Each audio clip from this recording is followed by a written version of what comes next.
In today's video, I am going to teach you how to optimize your workspace in ClickUp. Optimizing a ClickUp workspace is all about making information easy to find and keeping your team focused. That means structuring your hierarchy, customizing the right views, and keeping your data clean so performance stays fast. Start by going to the overview area of your ClickUp workspace. This is a great place to orient yourself before diving into specific planning sections.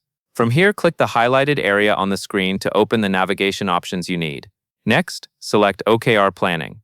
This is where strategic goals and tracking live, and it is a strong example of how a well-organized workspace helps everyone understand priorities. Once you are in OKR Planning, click CY 2026 to move into the yearly planning area.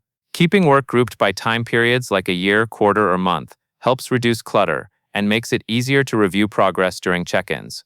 After that, click Objectives. This takes you to the main set of goals, where your workspace structure really matters.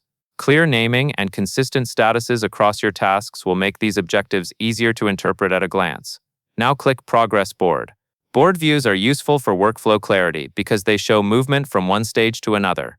This is also where automation can help behind the scenes, such as automatically assigning owners when a status changes, or triggering reminders when deadlines are approaching.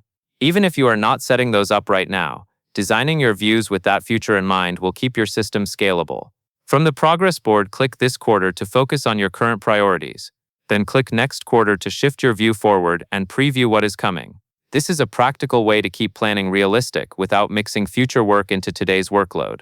Finally, click Timeline.